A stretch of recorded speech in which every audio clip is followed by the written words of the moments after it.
हाँ, ये भी चाह रहा है अदिति कि क्वाड जो होने वाला है भारत में, उसमें डोनाल्ड ट्रंप की मौजूदगी नहीं होगी, वो नहीं आने वाले हैं।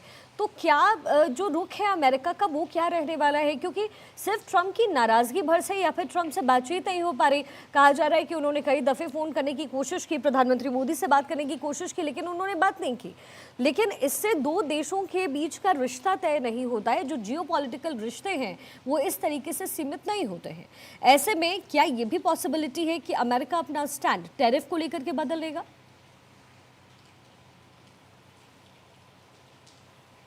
देखिए, अमेरिका के जो सुप्रीम कोर्ट है उसने भी काफी निंदा की है। वो भी एक परेशानी का विषय है इस टैरिफ को लेकर, क्योंकि वहां पर भी टैरिफ को लेकर, उनकी प्रेसिडेंसी को लेकर सवाल उठ रहे हैं। अब देखना होगा कि जो एग्जीक्यूटिव ऑर्डर्स पे जो ये साइन कर देते हैं, और ये जो आज बैठक चाइना में हुई है, वो व्हाइट हाउस के कितने एडवाइजर्स हैं जो उनको एडवाइस करते हैं कि उनको अब इस पे कंट्रोल करना चाहिए। पहला सवाल तो ये है। देखिए, ट्रंप क्या करेंगे क्वाड की बैठक में, वो तो बहुत दूर की बात है। सबसे बड़ी बात है कि जब अमेरिका में सुबह होगी तो ट्रंप क्या करेंगे, क्योंकि ट्रंप चुपचाप देख तो रहे हैं, गुड नाइट करके ट्वीट भी करते हैं। ट्रंप ये देख तो रहे हैं कि ये जो वर्ल्ड है, मतलब कि ग्लोबल साउथ कैसे एकजुट हो गया है ट्रंप के खिलाफ, ट्रंप के टैरिफ प्लान के खिलाफ और ट्रंप के एग्जीक्यूटिव सिग्नेचर्स के खिलाफ। कैसे पूरा साउथ ग्लोबल एकजुट हो गया। और यही तो कोशिश नरेंद्र मोदी कर रहे थे कि सिर्फ डेवलप्ड नेशंस या अमेरिका ग्लोबल पावर होकर हुकूमत नहीं चला सकते। ये यूनिपोलर वर्ल्ड नहीं है, अब ये बाइपोलर वर्ल्ड नहीं है, ये मल्टीपोलर वर्ल्ड है। यही तो कोशिश थी। हाँ, अब पहले आपने ट्रंप के लिए कहा, वो बात करते हैं, फिर चाइना का भी जिक्र करेंगे। देखिए, ट्रंप की जहां तक बात है, ट्रंप आधे घंटे बाद क्या सोचते हैं, क्या करेंगे, कैसे बदल जाएंगे, इसका कुछ नहीं। क्योंकि जो आरोप भारत के ऊपर ट्रंप ने लगाए हैं वो भी तो बेसलेस हैं।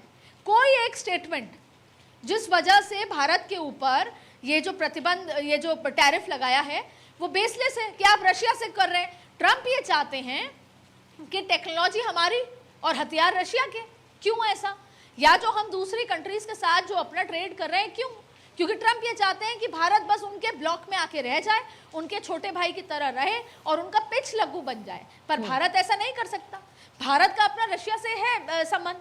हाँ, ये बात अलग है, अगर चुटकी लें तो ट्रंप को नोबेल प्राइज जो चाहिए वो इसलिए जरूर मिल सकता है कि एक समय ये सोचा नहीं था कि इतनी जल्दी चाइना और भारत अपने डिफरेंसेस को दूर करने की प्रयास करेंगे। ये ट्रंप की वजह से हुआ है। ट्रंप ने मजबूर किया है कि रशिया, चाइना, भारत साथ आ जाएं, ब्रिक देश इतने मजबूत हो जाएं, साउथ ग्लोबल इतना एकजुट होकर एक दिशा में देखे। ये ट्रंप ने ही किया है।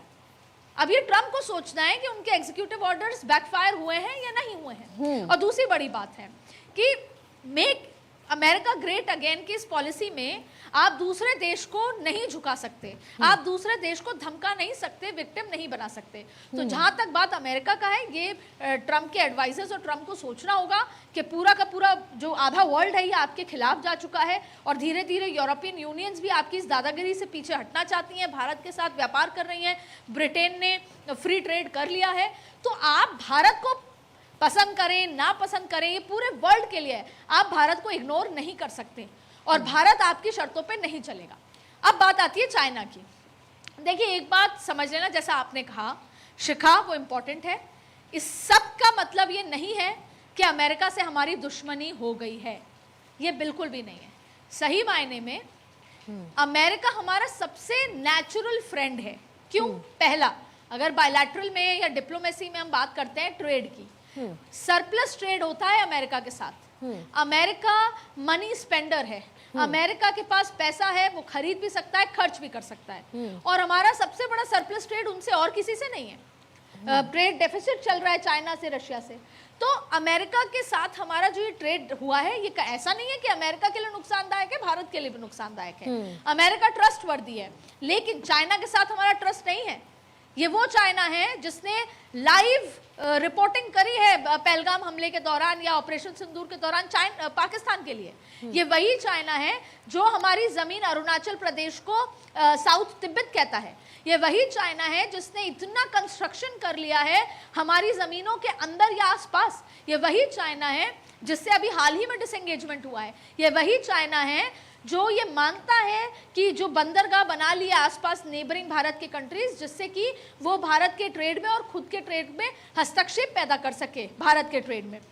इसलिए ऐसे बहुत सारे फ्रिक्शन पॉइंट्स हैं। हम चाइना के साथ दोस्ती कर रहे हैं, जैसे कल का जिक्र कर लेते हैं।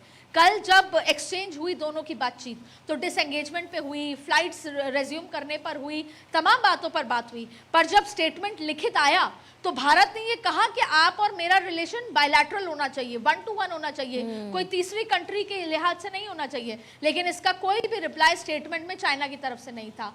आतंकवाद पे भी कोई रिप्लाई लिखित में चाइना की तरफ से नहीं था। क्या आगे पाकिस्तान को यूएन में किसी चीज का सपोर्ट करना होगा तो क्या चाइना पाकिस्तान को सपोर्ट आतंकवाद पे करेगा या नहीं करेगा? तो अभी बहुत सारे रीजंस हैं, लेकिन इन सारी बातों को भूलकर फिलहाल क्या जरूरत है? फिलहाल ये जरूरत है कि ट्रंप की दादागिरी को रोका जाए और देश को, पूरी दुनिया को ये बताया जाए कि ऐसा नहीं हो सकता कि आप खुद को ग्लोबल पावर मानकर, खुद को ग्रेट अगेन बनाने के चलते आप दूसरे देशों को पनिश करेंगे। ये संभव नहीं है। विकल्प इस ही वर्ल्ड में तैयार है और विकल्प आपके सामने है। ब्रिक्स और एससीओ जब साथ आते हैं तो क्या मैसेज होगा? और ऐसा नहीं हो सकता कि ट्रंप इससे विचलित नहीं होंगे।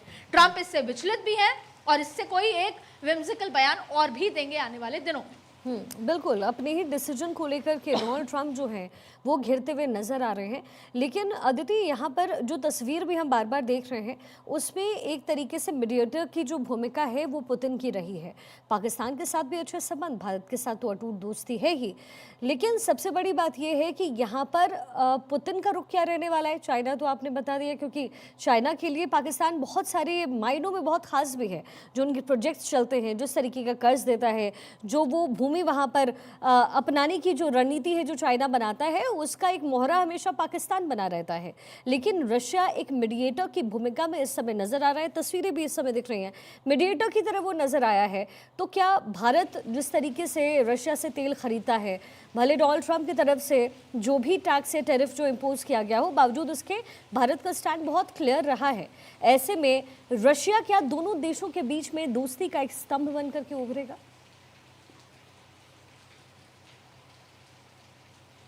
देखिए, रशिया लंबे समय से चाहता था कि चाइना और भारत करीब आए।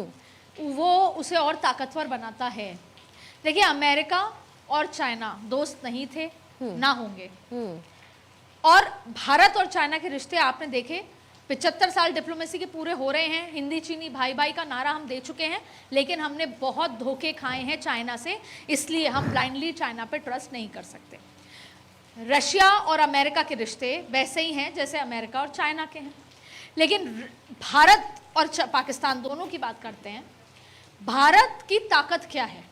एक स्ट्रॉन्ग लीडरशिप, एक उसकी फॉरेन पॉलिसी, जिसको हम कई बार कहते हैं, कई बार क्वेश्चन भी करते हैं कि अमेरिका के साथ जो रिश्ते खराब हुए उसमें हमारी फॉरेन पॉलिसी के कुछ ना कुछ बिंदु छूट गए थे। अगर फॉरेन पॉलिसी और बेहतर तरीके से एग्जीक्यूट हुई होती तो अमेरिका के साथ हमारे ऐसे रिश्ते नहीं होते, क्योंकि नरेंद्र मोदी और ट्रंप का इंडिविजुअल दोस्ती एक अलग लेवल थी। हवन हुए थे ट्रंप को प्रेसिडेंट बनाने के लिए, तो कहीं ना कहीं फॉरेन पॉलिसी में चूक हुई। लेकिन ये जो वॉर है ना यूक्रेन और रशिया की, ये अब ऐसा लग रहा है जिसमें भारत बहुत महत्वपूर्ण हो गया है।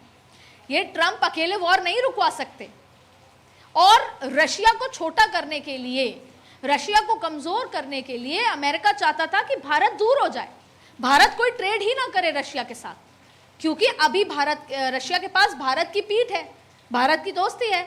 तो अमेरिका ने ये कोशिश की कि मैं एक बार फिर पीस मेकर बन जाऊं, भारत को रशिया से दूर कर दूं। रशिया को अलग थलग कर दिया था, वैसे ही रशिया अलग थलग होगा, और चाइना का तो काउंटर भारत है ही।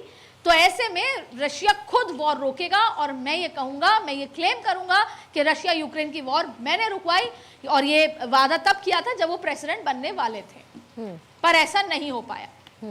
अब ऐसी स्थिति में भारत इसलिए इंपॉर्टेंट है, रशिया के लिए उसका पुराना दोस्त भी है, सबसे बड़ा मार्केट भी है, सबसे बड़ा बायर भी है, सबसे बड़ा कंज्यूमर भी है, और डेवलपिंग है, और बढ़ती हुई अर्थव्यवस्था है। अब पाकिस्तान की बात करते हैं। देखिए, पाकिस्तान को ये देश नहीं बचा, वो एक जमीन का टुकड़ा है, लेकिन हाँ, पाकिस्तान ज्योग्राफिकली बहुत इंपॉर्टेंट जगह है। स्ट्रेटेजिकली हमेशा अमेरिका ने पाकिस्तान को यूज किया, और चाइना ने पाकिस्तान को यूज किया, आगे भी होगा।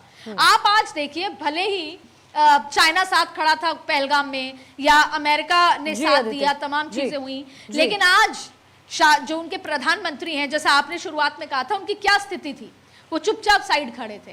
तो भारत को मैं फिर कह रही हूं, आप पसंद करें या ना करें, इग्नोर नहीं कर सकते। रशिया ये समझ चुका है, रशिया को पता है कि अगर किसी भी बड़ी अर्थव्यवस्था या डेवलप्ड नेशन को काउंटर करना है तो हमारे साथ भारत खड़ा होना चाहिए, और वही रशिया कर रहा है। सवाल ये उठता है कि वो पाकिस्तान को कितना मैनेज कर पाएगा, चाइना को कितना मैनेज कर पाएगा, चाइना को डिसएंगेजमेंट में लाके क्या पीछे हटा पाएगा, ये रशिया की दोस्ती पर डिपेंड करता है। बिल्कुल। और देखिए सबसे ज्यादा जो डिपेंडेंसी है वो इस चीज के ऊपर है कि भारत का रुख क्या होगा और भारत किस तरीके से इन तमाम देशों को साथ लेकर के आगे बढ़ता है और फिर डिप्लोमेसी के तहत अमेरिका के साथ क्या होता है। अदिति, बहुत शुक्रिया इस पूरे विश्लेषण के लिए।